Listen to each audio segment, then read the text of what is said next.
പാർലമെന്റിന്റെ ശൈത്യകാല സമ്മേളനം നാളെ ആരംഭിക്കും. ഡിസംബർ 19 വരെയുള്ള സമ്മേളന കാലയളവിൽ ആണവോർജ ബിൽ 2025 ഉൾപ്പെടെ 10ഓളം ബില്ലുകൾ അവതരിപ്പിക്കുന്നുണ്ട്. വോട്ടർ പട്ടിക തീവ്രപരിഷ്കരണം, ലേബർ കോഡ് തുടങ്ങിയ വിഷയങ്ങളിൽ പ്രതിഷേധിക്കാനാണ് പ്രതിപക്ഷത്തിന്റെ നീക്കം. വിവരങ്ങളുമായി ജിഷ്ണു കൃഷ്ണൻ തുടരുകയാണ്. ജിഷ്ണു, ഇന്ന് സർവകക്ഷി യോഗമുണ്ട്. നാളെ ശൈത്യകാല സമ്മേളനം ആരംഭിക്കും. പറയൂ ജിഷ്ണു.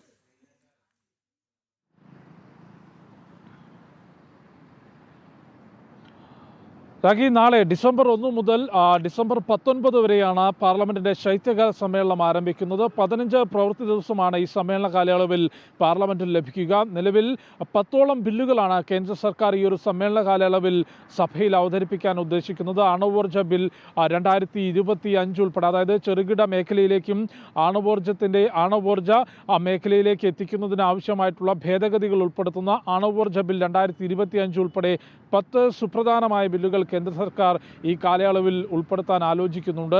എന്നാൽ പ്രതിപക്ഷത്തിൻ്റെ ഭാഗത്തുനിന്ന് ഇതിനോടകം തന്നെ നേതാക്കളുടെ പ്രതികരണങ്ങൾ മനസ്സിലാക്കുമ്പോൾ പുതിയ തൊഴിൽ നിയമം, ഒപ്പം വോട്ടർ പട്ടികയിലെ തീവ്ര പരിഷ്കരണം ഉൾപ്പെടെയുള്ള വിഷയങ്ങൾ മുൻനിർത്തിക്കൊണ്ട് സഭയിൽ പ്രതിഷേധമുയർത്താനാണ് പ്രതിപക്ഷ നീക്കം. നേരത്തെ നടന്നിട്ടുള്ള പാർലമെന്റ് സമ്മേളനങ്ങൾ, അത് വർഷകാല സമ്മേളനവും അതിനു മുൻപേ നടന്നിട്ടുള്ള സമ്മേളനങ്ങളും എല്ലാം തന്നെ പരിശോധിക്കുമ്പോൾ വിവിധ വിഷയങ്ങൾ ഉയർത്തിക്കൊണ്ട് അതിന്മേൽ ചർച്ച വേണമെന്ന് ആവശ്യപ്പെട്ടുകൊണ്ട് പാർലമെന്റ് നടപടികൾ തുടർച്ചയായി തടസ്സപ്പെടുത്തുകയും, എന്നാൽ ചർച്ചയ്ക്കുള്ള അവസരം വരുമ്പോൾ അത് മുടക്കിക്കൊണ്ട് സഭ വിട്ടുപോകുന്ന പ്രതിപക്ഷത്തെയാണ് കഴിഞ്ഞ കുറച്ചു കാലങ്ങളായി തുടർച്ചയായി പാർലമെന്റിനകത്ത് കാണാൻ സാധിച്ചത്. അതിനെതിരെ രൂക്ഷമായിട്ടുള്ള വിമർശനം ലോക്സഭയിൽ സ്പീക്കർ ഓം ബിർളയും രാജ്യസഭയിൽ അധ്യക്ഷനുമെല്ലാം തന്നെ പ്രതിപക്ഷ അംഗങ്ങൾക്ക് നേരെ ഉയർത്തിയിരുന്നു. കഴിഞ്ഞ തവണ, അതായത് വർഷകാല സമ്മേളനത്തിൽ ഈ പ്രതിപക്ഷ അംഗങ്ങളെ രൂക്ഷമായി വിമർശിച്ചിരുന്നു. അതായത് ജനങ്ങൾ നിങ്ങളെ പാർലമെന്റിലേക്ക് അയച്ചത് ഇവിടെ ബഹളം വെക്കാനല്ല, രാജ്യത്തിൻ്റെ വികസന കാര്യങ്ങൾ ചർച്ച ചെയ്യുന്നതിനും ജനങ്ങൾക്ക് ഉപകാരപ്രദമാകുന്ന രീതിയിൽ ക്രിയാത്മകമായ ചർച്ചകൾക്കും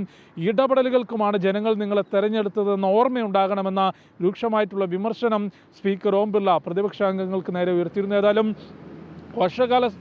ശൈത്യകാല സമ്മേളനം നാളെ മുതൽ 19-ാം തീയതി വരെയാണ് നിശ്ചയിച്ചിട്ടുള്ളത്. 15 പ്രവൃത്തി ദിവസമുണ്ടാകും. ഇന്ന് സർവകക്ഷി യോഗം ചേരും. പാർലമെന്ററി കാര്യ വകുപ്പ് മന്ത്രി കിരൺ റിജിജുവിൻ്റെ അധ്യക്ഷതയിലായിരിക്കും ആ യോഗം ചേരുക. പാർലമെന്റ് സമ്മേളനത്തിന് മുൻപായി സ്വാഭാവിക നടപടി എന്നുള്ള രീതിയിൽ എല്ലാ തവണയും സർവകക്ഷി യോഗം ചേരുകയും സഭാ നടപടികൾക്ക് എല്ലാ കക്ഷികളുടെയും എല്ലാ അംഗങ്ങളുടെയും പൂർണ്ണ പിന്തുണ തേടാറുമുണ്ട്. നാളെ സഭാ സമ്മേളനം ആരംഭിക്കുന്നതിന് മുൻപ് പ്രധാനമന്ത്രി നരേന്ദ്രമോദി മാധ്യമങ്ങളെ കാണും. ഇപ്പോൾ ഇത്തരത്തിൽ സഭാ സമ്മേളനം തുടങ്ങുന്നതിൻ്റെ ആദ്യ ദിനത്തിൽ പ്രധാനമന്ത്രി പാർലമെന്റിന് പുറത്തുവെച്ച് മാധ്യമങ്ങളെ കാണാറുണ്ട്. ഈ സഭാ സമ്മേളന കാലയളവിൽ പ്രധാനമായും എന്തെല്ലാം വിഷയങ്ങൾ ഉന്നയിക്കും, സമകാലീന സംഭവങ്ങൾ സംബന്ധിച്ച് പ്രധാനമന്ത്രിയുടെ പ്രതികരണമുണ്ടാകും. നാളെ 11 മണിയോടുകൂടി സഭാ സമ്മേളനം ആരംഭിക്കും.